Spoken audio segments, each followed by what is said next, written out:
Hello, my dear students. Welcome back in a second digital classes. And today I am going to discuss the solution of CBSE board question paper 2019-20 computer science. ठीक है, ये computer science का new question paper है जो मैंने कल share किया था एक वीडियो जिसमें मैंने क्वेश्चन पेपर से दिखाया था और आपको बताया था कि क्या क्या आपके लिए इंपॉर्टेंट हो सकता है। तो आज हम इसके सॉल्यूशंस के बारे में बात करेंगे। यहाँ पे ध्यान रखिएगा, टोटल 4 सेक्शंस में क्वेश्चन पेपर डिवाइड है और सेक्शन 1 यूनिट 1 है, section B unit 2, section C unit 3 और सेक्शन डी यूनिट 4। तो मैं यूनिट 1 के कुछ क्वेश्चंस को आज अभी आपके लिए सॉल्व करूंगा और उसके सॉल्यूशंस को आपके साथ शेयर करूंगा। तो देखते हैं क्या है क्वेश्चन एंड क्या है उसके सॉल्यूशन। सेक्शन ए पे आते हैं तो सबसे पहला क्वेश्चन ही आपके पास आ जाता है जहां पे आपको ये पता करना है कि वैलिड आइडेंटिफायर्स क्या हैं, कौन से हैं जो वैलिड आइडेंटिफायर होंगे। तो ये आपको बताने हैं यहाँ पे। ठीक है, तो देखिए अगर यहाँ पे देखा जाए तो वैलिड आइडेंटिफायर्स के रूल्स को आपको ध्यान रखना है। इसने पूछा है कि नॉट अ वैलिड, ठीक है, माय नेम हमारा वैलिड है, अंडरस्कोर के साथ हम वेरिएबल का नाम लिख सकते हैं क्योंकि ये एक स्पेशल सिंबल है जो अलाउड है। डिजिट के साथ कभी वेरिएबल नेम स्टार्ट नहीं होता है, कोई भी आइडेंटिफायर कोई भी वेरिएबल डिजिट के साथ स्टार्ट नहीं होगा, वेरिएबल नेम में स्पेस नहीं होगा, किसी तरह के special symbol other than underscore को तो भूल ही जाओ, यूज ही नहीं करते हैं हम। तो यहाँ पे इसने एम्परसेंड को यूज किया है और एम्परसेंड एक ऑपरेटर है। तो ये जो आइडेंटिफायर है दिख रहा है आपको वेरिएबल नेम, ये इनवैलिड है। तो ये आपका आंसर हो जाएगा और ये सारे वैलिड हैं। तो ये सारे वैलिड हैं, ये भी वैलिड थे, ठीक है, और ये भी वैलिड थे। तो नॉट वैलिड कौन है? ये आपका नॉट वैलिड है।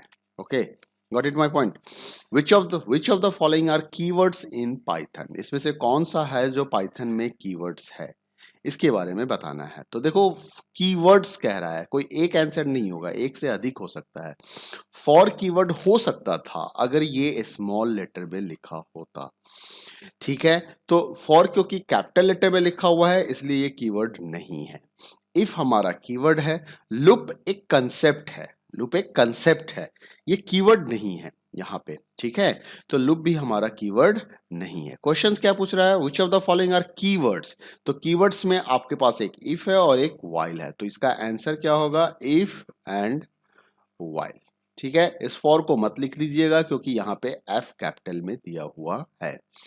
उसके बाद आते हैं अगले क्वेश्चंस पे। अगला क्वेश्चंस कहता है कि name the Python library modules which need to be imported to the invoke the following function. अब रैंड वर्ड अगर यूज हो गया ना तो दिमाग में जोर डालने की ज्यादा जरूरत नहीं है, बस ध्यान रखना ये रैंडम मॉड्यूल से रिलेटेड है। तो इसके लिए आपको कौन सा मॉड्यूल इंपोर्ट करना है? आपको रैंडम मॉड्यूल इंपोर्ट करना है, ठीक है। और ये 10 हमारा क्या है? मैथमेटिकल कंसेप्ट है ना। तो इसके लिए आपको मैथ मॉड्यूल को इंपोर्ट करना है, ठीक है। तो यहाँ पे रैंडम मॉड्यूल आएगा और यहाँ पे मैथ मॉड्यूल आएगा। रैंड रेंज फंक्शन क्या करता है? एक रेंज वैल्यू के बीच का, मतलब अगर हम इसको कोई रेंज वैल्यू दे दें, मतलब इसको स्टार्ट दे दोगे, है ना, एंड दे दोगे और स्टेप दे दोगे, तो ये क्या करेगा? इस इन दोनों के बीच का जो रेंज फंक्शन काम करता है ना, तो रेंज फंक्शन क्या करेगा? एक लिस्ट जनरेट करेगा। तो उसी लिस्ट के अंदर से एक रैंडम वैल्यू को सेलेक्ट करके आपको ये रिटर्न करता है। रैंडम फंक्शंस का tan क्या है? tan कैलकुलेट करता है, tan थीटा cos थीटा की तरह, है ना, टेंजेंट बोलते हैं इसको। उसके बाद कह रहा है rewrite the following code after removing the syntax errors, underline the correction. तो ये पहला ही लाइन आपका गलत लिखा हुआ है। क्यों गलत लिखा हुआ है? एक तो इनपुट स्टेटमेंट्स कुछ ना कुछ हमें रिटर्न करेगा, तो चलो हम उसको, कोई बात नहीं, ये तो फिर भी कोई दिक्कत नहीं है। यहाँ पे अनडिफाइंड सिंबल एक्स का एक एरर मैसेज आएगा, फर्स्ट थिंग। सेकंड थिंग, हम कभी भी इनपुट को कोई वेरिएबल नहीं पास कर सकते हैं, हम इसको हमेशा स्ट्रिंग मैसेज पास करते हैं। इनपुट को जब भी कोई मैसेज दिया जाता है तो वो हमारा स्ट्रिंग मैसेज होता है, इस तरीके से नहीं कि ये वेरिएबल है। ये ऐसा स्टेटमेंट हम प्रिंट के साथ लिखते हैं। तो यहाँ पे करेक्शन क्या होगा? यहाँ पे करेक्शन कुछ ऐसा होगा कि इस लाइन में एरर है और इस लाइन को अगर आप करेक्ट करोगे तो देखो ये लाइन ऐसे लिखा जाएगा, x equal to int input, ठीक है, और फिर यहाँ पे enter an integer, enter an integer आप इस तरीके से लिख के इसको क्लोज करो, इसको क्लोज करो। इसके बाद ये कंडीशनल ऑपरेटर का यूज गलत है, हम कभी भी इक्वल टू ग्रेटर देन नहीं लिखते। देखो हमारे पास conditional operator double equal to है, मतलब इसको इक्वल टू बोलते हैं, नॉट इक्वल टू है, ग्रेटर देन है, लेस देन है, ग्रेटर देन इक्वल टू है, लेस देन इक्वल टू है। तो ध्यान रखना ग्रेटर देन और लेस देन पहले आता है, उसके बाद इक्वल टू का साइन आता है, तो ये साइन गलत है, तो इस साइन को चेंज करना होगा। तो इस लाइन में भी एरर आ गया, तो इस लाइन को हम कैसे चेंज करेंगे? इस लाइन में दो एरर है, एक तो इफ है और इफ का ब्लॉक स्टार्ट नहीं किया गया, तो एक यहां भी एरर आपको दिखाई दे रहा है। तो इस दो एरर को आप कैसे दूर करोगे? ये देखो, तो इसके लिए आपको लिखना पड़ेगा इफ, क्या लिखना होगा? If x greater than equal to 100, ठीक है। ये रीडेबल नहीं है, फॉन्ट कलर में कोई दूसरा ले लेता हूँ, डार्क कलर ले लेता हूँ, ठीक है। तो यहाँ पे क्या लिखना है हमें? If x greater than equal to 100, और इसके आगे ये लगाना है। तो देखो ये दो करेक्शन हमने किया यहाँ पे, एक करेक्शन यहाँ पे और एक करेक्शन यहाँ पे। उसके बाद प्रिंट बिग में कोई प्रॉब्लम नहीं है, एल्स गलत जगह पे इंडेंट किया हुआ है, तो एल्स को क्या करना होगा? इसको री इंडेंट करना पड़ेगा। तो री इंडेंट करने के लिए हम क्या करेंगे? हम एक्स को थोड़ा सा पीछे की ओर एल्स को लाएंगे, इसको इसके लाइन में अलाइन करेंगे, ठीक है। उसके बाद प्रिंट स्मॉल, यहाँ कोई एरर नहीं है। तो आपको टोटल एरर कितने मिले? तो टोटल एरर को फाइंड आउट करते हैं। अगर सारे एरर को अगर आप नोट डाउन करो तो error number 1, error number 2 and 3, 3 और एरर नंबर 4, तो टोटल 4 एरर थे जिसके आपके 2 नंबर आपको मिलेंगे, ठीक है। तो इस तरीके से आपको करेक्शन करना है, एल्स को सिर्फ यहाँ पे इंडेंट कर देना था, बाकी लाइन सही है। नेक्स्ट आके देखते हैं, अगला क्वेश्चन है find and right the output of the following Python code. अब यहाँ पे आपको आउटपुट बताना है। तो आपका ये फंक्शन लिखा गया है, फंक्शन में दो वेरिएबल है पी और एन, यहाँ पे एक लूप चला हुआ है, आई एन तक का लूप चल रहा है, यहाँ पे मॉडुलस ऑपरेटर का यूज किया गया है, यहाँ पे फ्लोर डिवीजन का यूज किया गया है, यहाँ भी मॉडुलस है, यहाँ भी फ्लोर डिवीजन है, ठीक है। पी ऑफ आई पे आपको काम करना है, पी ऑफ आई का मतलब हो गया पी कोई लिस्ट होगी।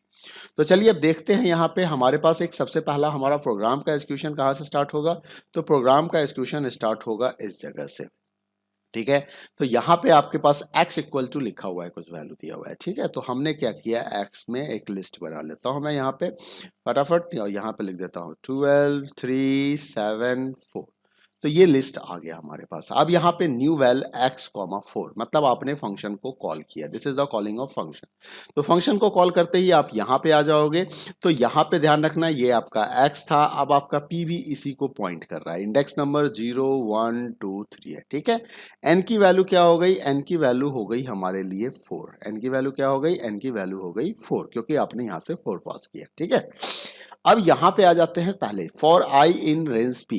अच्छा, अब एक चीज आपको क्या ध्यान रखना है, वो ध्यान ये रखना है क्योंकि आपने एक लिस्ट को पास किया है एज ए आर्गुमेंट, तो p उसी मेमोरी लोकेशन को पॉइंट करेगा। तो म्यूटेबिलिटी का कंसेप्ट है यहाँ पे, ठीक है। म्यूटेबिलिटी का कंसेप्ट है कि जब आप म्यूटेबल वेरिएबल्स को पास करते हो तो फंक्शंस के द्वारा उसकी वैल्यू को चेंज किया जा सकता है, अगर कंप्लीट असाइनमेंट का यूज ना किया गया हो।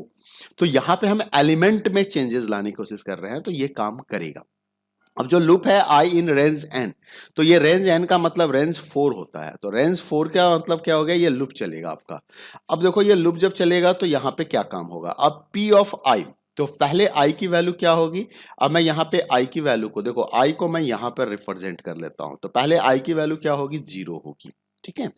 अब पी ऑफ आई को चेक कर रहा है, यानी कि पी ऑफ 0 को चेक कर रहा है कि क्या वो डिविजिबल बाय 2 है, तो है, कंडीशन ट्रू हो गया। ट्रू होने से क्या हो गया?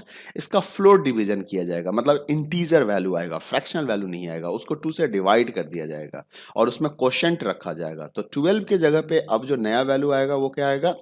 6 आ जाएगा। 12 के जगह पे नया वैल्यू क्या आ गया? 6 आ गया। उसके बाद अब देखो ये इफ है और यहां भी इफ है, एल्स नहीं है, तो मतलब ये भी कंडीशन चेक होगा। अब फिर से पी ऑफ आई को चेक किया जाएगा 3 से, तो अभी पी ऑफ आई की वैल्यू क्या हो गई है? 6 हो गई है, और आई अभी भी आपका 0 ही है, तो 6 क्या डिविजिबल है 2 से? तो आपको हो गई यस। तो फिर कहता है उसको 3 से भी डिवाइड कर दो, तो 3 से डिवाइड करने के बाद यहाँ पे नया वैल्यू क्या आ गया? 2 आ गया। What is the new value? New value is the 2 there, ठीक है। इसके बाद नेक्स्ट स्टेटमेंट्स को देखते हैं कि नेक्स्ट स्टेटमेंट्स क्या है। अब आ जाते हैं यहां के बाद आप फिर से लूप पे आएंगे और अब आई की वैल्यू क्या हो जाएगी? 1 हो जाएगी। अब 1 पे आके फिर से कंडीशन चेक करते हैं, पी ऑफ आई डिविजिबल है 2 से? नहीं है, कंडीशन फॉल्स हो गया तो ये लाइन एग्जीक्यूट नहीं होगा। अब आ जाइए, पी ऑफ आई डिविजिबल है 3 से, हाँ है तो क्या करेगा, पी ऑफ आई को 3 से डिवाइड कर देगा, फ्लोर डिवीजन करेगा। तो क्वेश्चन क्या आएगा, यहाँ पे 1 आएगा, तो इसकी नई वैल्यू क्या हो गई, 1 हो गई। उसके बाद देखिए आई की जो वैल्यू है वो चेंज हो जाएगी, तो आई की वैल्यू अब क्या हो जाएगी, अब जो आई की वैल्यू हो जाएगी वो हो जाएगी यहाँ पे 2। आई की वैल्यू क्या हो गई, 2। अब आई 2 के लिए ये काम करेगा, किसके लिए काम करेगा, आई 2 के लिए ये काम करेगा, ठीक है। आई की वैल्यू अब 2 होगी तो 2 पे काम करेगा, तो 2 पी ऑफ 2 पे क्या है, 7 है यहाँ पे। 7 2 से डिविजिबल है, नहीं है। 7 3 से डिविजिबल है, नहीं है, तो 7 का 7 ही रह जाएगा यहाँ पे। अगला जो वैल्यू होगा आई का, वो वैल्यू क्या हो जाएगा, वो हो जाएगा आई का वैल्यू हमारा हो जाएगा, आई हो जाएगा अब 3। तो अब 3 के लिए हम काम करेंगे, तो पी ऑफ 3 पे देखो क्या वो 2 से डिविजिबल है तो उसको 2 से डिवाइड कर दो तो क्वेश्चन क्या आएगा, 2 आएगा। अब आके देखो क्या पी ऑफ 3 पे जो वैल्यू है 3 से डिविजिबल है, नहीं है, तो फाइनली आप यहां से बाहर निकल जाएंगे क्योंकि आई की वैल्यू हो जाएगी 4 और 4 पे ये कंडीशन हो जाएगा हमारा फॉल्स, ठीक है। अब आप कंडीशन आपके फॉल्स हो गए, फॉल्स होने के बाद आप कहां आओगे, ये फंक्शन का कॉल यहां से टर्मिनेट होगा, आप अगले स्टेटमेंट पे आ जाओगे। अब यहां पे क्या लिखा हुआ है, n इन x, तो n इन x, तो x के अंदर की एक एक वैल्यू n के पास जाएगी और ये प्रिंट करेगा किसको, n को।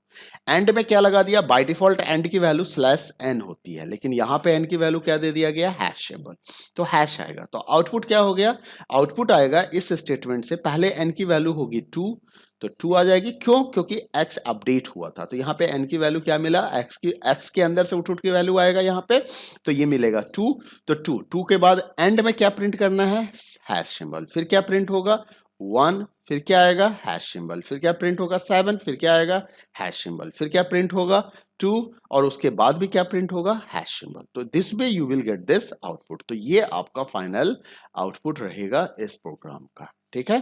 कोई डाउट हो तो वीडियो को पॉज करके दोबारा सुन लीजिएगा, दोबारा देख लीजिए इसको।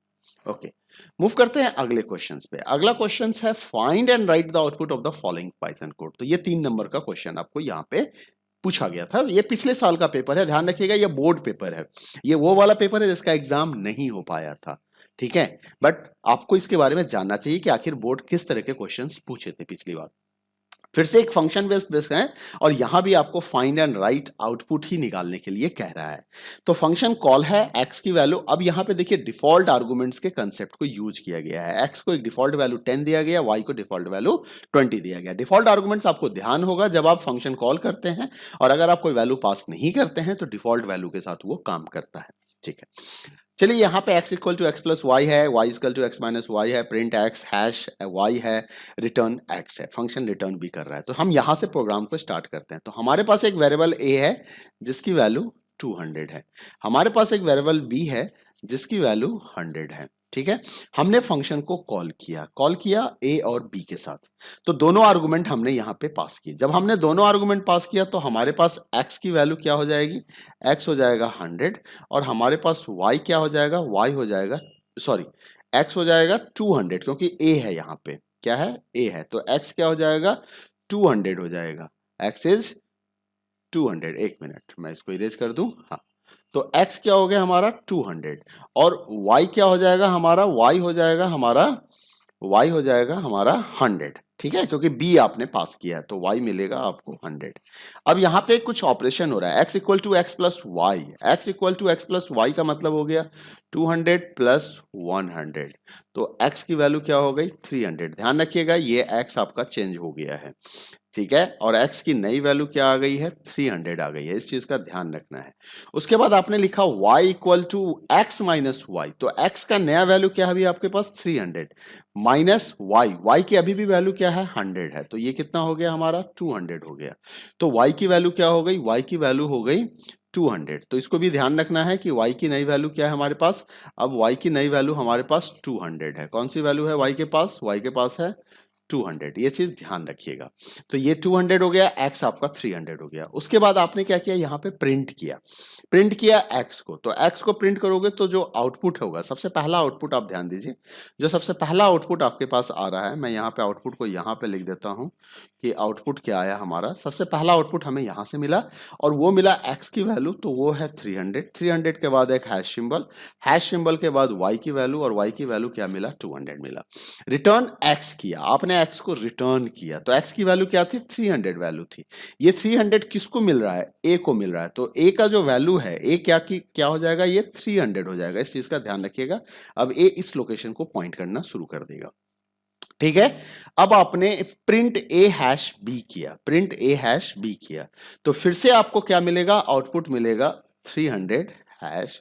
b की वैल्यू क्या है हमारे पास, 100 है। यहां पे ध्यान रखिएगा, a की वैल्यू क्या है 300 और b की वैल्यू क्या है 100, तो यहां पे क्या प्रिंट होगा, 100 प्रिंट होगा। अब आपने फिर से कॉल किया b कॉल b, ठीक है। तो अब ये फंक्शन जब कॉल होगा तो अब यहां पे मैं नया वेरिएबल सेट तैयार करूंगा। इस नए सेट के अंदर आपको ध्यान क्या रखना है, जरा सा इस पे थोड़ा सा कंसंट्रेट कीजिएगा। आपके पास आपने एक ही वैल्यू पास किया है और ये हमेशा पोजिशनल होता है। डिफॉल्ट आर्गुमेंट्स में आपने आर्गुमेंट्स का नाम नहीं दिया, नेम्ड आर्गुमेंट नहीं है, ये पोजिशनल हो जाएगा। तो फर्स्ट वैल्यू किसको जाएगा, एक्स को जाएगा, और सेकंड क्या होगा, डिफॉल्ट के साथ काम करेगा। तो जो बी की वैल्यू है, बी अभी क्या है आपके पास, 100 है, तो b का जो 100 है, तो यहां पे x की वैल्यू क्या हो गई, x की वैल्यू हो जाएगी 100, और y की वैल्यू क्या हो जाएगी, यहां पे y डिफॉल्ट वैल्यू के साथ काम करेगा क्योंकि आपने सिंगल आर्गुमेंट इस जगह पे पास किया था। तो ये क्या रहेगा, 20 रहेगा। अब देखिए, अब आप आइए यहां पे काम करते हैं। फिर से x equal to x plus y है, तो x प्लस वाई है, तो ये क्या हो जाएगा, x की वैल्यू हो जाएगी 120। y इजकल टू x की वैल्यू 120, ध्यान रखिएगा। y equal to x minus y है, तो 120 माइनस 20, 120 माइनस 20, तो y क्या हो गया हमारा, 100 हो गया। गेटिंग माय पॉइंट, y क्या हो गया, 100 हो गया। अब आपने यहां पे प्रिंट करवाया x हैश y, तो x की वैल्यू आपके सामने दिख रहा है यहाँ पे 120, क्योंकि ये स्टेटमेंट यहां एग्जीक्यूट कर रहा है तो हम इसकी वैल्यू देख रहे हैं। हैश और y की वैल्यू क्या है हमारे पास, 100 है। y की वैल्यू क्या है हमारे पास, 100 है। आपने रिटर्न x करवाया तो x रिटर्न होगा, और ये किसको मिला, ये b को मिला। तो इसका मतलब b अब क्या करेगा, एक नए मेमोरी लोकेशंस को पॉइंट करेगा और उसकी वैल्यू क्या होगी, 120। ऐसा नहीं कि b इस x और y को पॉइंट कर रहा है, ये नए लोकेशंस को।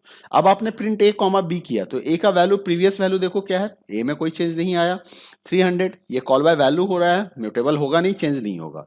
और b की वैल्यू क्या मिलेगी हमें, b की वैल्यू मिलेगी 120। तो ये आउटपुट आपको इस क्वेश्चन का देखने को मिलेगा। This is output of this question. उसके बाद आइए हम एक क्वेश्चन और देखते हैं। ये हमारा लास्ट क्वेश्चन होगा आज के वीडियो के लिए, और सेकंड क्वेश्चन मैं कल डिस्कस करूंगा, नहीं तो वीडियो लंबा हो जाएगा थोड़ा सा। क्वेश्चन नंबर जी को देखते हैं। What is the possible outputs are expected to be display on screen at the time of execution of program for the following code, also specify the minimum and maximum value. देखो ये चीज मैं highlight कर देता हूं। एक random function का question तो आपको इस बार भी पूछा जाएगा, इसलिए आप तैयार रहिए इस बात के लिए, ठीक है। Minimum and maximum value that can be assign two variable and, मतलब एंड को जो वैल्यू दिया गया मिनिमम मैक्सिमम वो बताना है आपको। तो पूरे क्वेश्चंस को ध्यान से समझिए, उसके बाद काम करते हैं। आपके पास क्या है, एक रेनबो इंपोर्ट रैंडम मॉड्यूल है, ठीक है। रेनबो नाम का एक लिस्ट है जिसके अंदर में violet, indigo, blue, green, yellow, orange and red नाम के वैल्यू को स्टोर किया गया है। अब यहां पे आते हैं रेंड रेंज फंक्शंस के पास। इसकी प्रोबेबिलिटी को आपको समझना है। देखिए रेंड रेंज फंक्शन है, ये रेंज में से एक रैंडम वैल्यू निकालना है। तो अगर मैं आपसे रेंज 2 बोलूं, अगर मैं बोलूं कि रेंज 2 है, तो आप क्या रिटर्न करोगे, आप 0 एंड 1 रिटर्न करोगे। आप क्या रिटर्न करोगे, 0 एंड 1। तो 0 एंड 1 में से कोई एक वैल्यू निकाल के देगा, ये रैंडम जो है 0 एंड 1 में से कोई एक वैल्यू निकाल के देगा। तो दो प्रोबेबिलिटी बनती है, या तो 0 हो सकती है, या 0 हो सकती है, या 1 हो सकता है। अगर मान लो इसने 0 दिया तो 0 प्लस 3 होगा, तो एंड की वैल्यू क्या होगी, 3। अगर मान लो इसने 1 दिया, अगर सपोज करो इसने 1 दिया, तो 1 प्लस 3 होगा, तो क्या हो गया, 4। तो अब आपके समझ में ये बात आ गया होगा कि what is the minimum value of and what is the maximum value of and की मैक्सिमम और मिनिमम वैल्यू का सॉल्यूशन आपको यहीं पे मिल गया। तो आपके पास एक ऑप्शन है मिनिमम वैल्यू ऑफ एंड, तो मैं यहीं पे लिख देता हूं मिनिमम ऑफ एंड। तो मिनिमम ऑफ एंड क्या है, 3, और मैक्सिमम ऑफ एंड, तो मैक्सिमम ऑफ एंड क्या है, 4। तो एक क्वेश्चन का जवाब हमने दे दिया। अब हमें क्या निकालना था, आउटपुट निकालना था। तो चले आउटपुट पे काम करते हैं। अब इसने यहां पे क्या किया, स्टार्ट किया। तो एंड की वैल्यू तो हमें पता चल गई, एंड की दो प्रोबेबिलिटी है, ए और बी। अब स्टार्ट करते हैं। अब फिर से इसने रेंड रेंज एंड पे काम किया। अब देखो यहां पे क्या हो गया, एंड के केस में हमारे पास दो प्रोबेबिलिटी बनती है। एंड हमारा दो था, एक एंड था जब 3 पे काम कर रहे थे और एक एंड था जब हम 4 पे काम कर रहे थे। तो दो प्रोबेबिलिटी बनेगी। तो यहां पे क्या होगा, स्टार्ट की जो वैल्यू होगी, स्टार्ट की वैल्यू, अगर मान लो एंड 3 के लिए आप काम कर रहे हो, जहां पे एंड 3 है, अगर आप इसके लिए काम कर रहे हो, तो ऐसे केस में जो स्टार्ट की वैल्यू है, स्टार्ट की वैल्यू होगी, वो होगी, यहां से ध्यान देना, स्टार्ट की वैल्यू होगी 0 to 2। यहां से एंड से क्या निकल के आएगा, 0 to 2 की प्रोबेबिलिटी बनेगी +1, 0 to 2 +1। तो जो प्रोबेबिलिटी है स्टार्ट की, जो प्रोबेबिलिटी है स्टार्ट की, वो क्या निकल के आएगा। अब यहां पे एंड तो 0 से 2 के बीच का कोई वैल्यू दे देगा, उसमें 1 ऐड करना है। तो यहां पे आपको ये देखो, ये निकल के आएगा 0 1 2, ये निकल के आएगा लिस्ट। और ये जब एंड की वैल्यू 4 थी, तो लिस्ट क्या बन के आएगा, 0 1 2 3। अब इसके हिसाब से आप देखो स्टार्ट की प्रोबेबिलिटी क्या है, स्टार्ट की प्रोबेबिलिटी इसमें +1 कर देना है। तो इसकी प्रोबेबिलिटी है 1 2 3। ओके, ये प्रोबेबिलिटी है इसकी 1 2 3। कब, सेकंड सिचुएशन क्या होगा स्टार्ट का, जब ये एंड पे काम कर रहे हो, तो स्टार्ट की वैल्यू क्या बनेगी, +1 करते जाना है। तो ये हो जाएगी 1 2 3 4।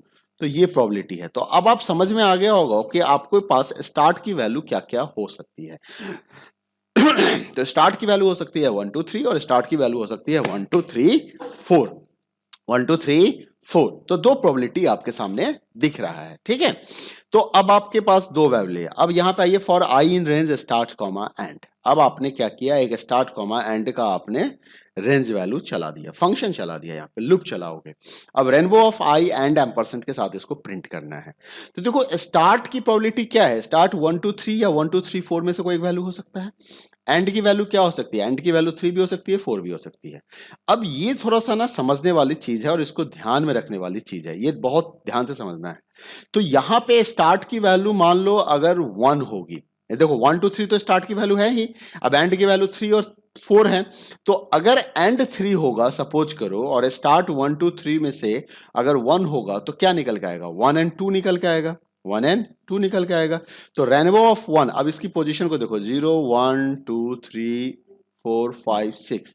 तो अब आप समझ गए होंगे कि 4 एंड क्या है, 4 है ना, 4 है तो 4 तक तो पहुंचना ही नहीं है, 3 तक ही पहुंचना है। तो इसका मतलब है yellow orange green, yellow orange green जो दिया हुआ है वो सिर्फ आपको कंफ्यूज करने के लिए दिया हुआ है। तो ये येलो ऑरेंज ग्रीन तो आना ही नहीं है आउटपुट में, ये तो आउटपुट में आएगा ही नहीं। क्यों नहीं आएगा, क्योंकि एंड का लिमिट 3 या 4 के बीच में है, 3 या 4 के बीच में है। और अगर ये रेंज फंक्शंस की बात करो, तो अगर मान लो 4 भी होगा तो 3 तक का इंडेक्स जनरेट होगा, और अगर 3 होगा तो 2 तक का ही इंडेक्स जनरेट होगा। तो इसका मतलब इसी में से कोई, क्योंकि आपने रेनबो ऑफ आई को प्रिंट कराया है, रेनबो ऑफ आई को, तो 0 1 2 या 0 1 2 3 4 इसी में से कोई आएगा। तो आप पहले इसके बेसिस पे ढूंढो यहाँ पे क्या क्या सही है, ज्यादा अंदर जाने की जरूरत नहीं है, यहीं पे देखो। अब इसने वायलेट दिया है, इंडिगो दिया है, ब्लू दिया है, तो पॉसिबल है। इंडिगो दिया है, ब्लू दिया है, ग्रीन दिया है, पॉसिबल है, पॉसिबल है, इंडिगो ब्लू ग्रीन पॉसिबल है, ठीक है।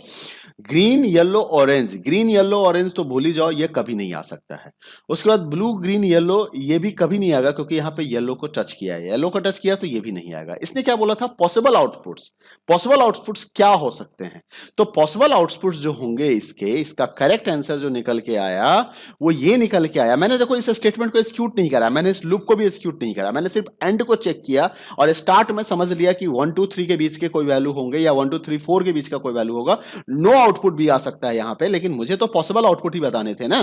तो ये इंडेक्स तो जनरेट ही नहीं हो रहा है, 4 5 6 तो जनरेट ही नहीं हो रहा है, तो इसका तो चक्कर ही खत्म हो गया। तो जहां भी 4 5 6 वाला वैल्यू आपको दिखाई दे रहा है, जैसे यहाँ पे येलो दिखाई दे रहा है, यहाँ पे येलो एंड ऑरेंज दोनों ही दिखाई दे रहा है, तो इसके कारण ये क्या हो गया, ये खत्म कहानी हो गई इसकी, ये कहानी खत्म है इसकी। तो पॉसिबल आउटपुट आपके पास 1 एंड 2 है। तो पॉसिबल आउटपुट्स में क्या हो गया, पॉसिबल आउटपुट्स अगर आपको लिखना है तो आप यहां पे बताओगे 1 एंड 2। ये आपका पॉसिबल आउटपुट्स रहेगा। ठीक है, तो ये सेक्शन 1 का क्वेश्चन 1 रहा। क्वेश्चन 2 के बारे में अब हम कल बात करेंगे, कल डिस्कस करेंगे अगले वीडियो में। ठीक है, उम्मीद करता हूं कि वीडियो आपको पसंद आया होगा। वीडियो पसंद आया तो वीडियो को लाइक करें, शेयर करें, और वीडियो अगर नहीं समझ में आए तो वीडियो को 2 बार देख ले, 3 बार देख ले, 4 बार देख ले। Okay, thank you, bye bye, take care.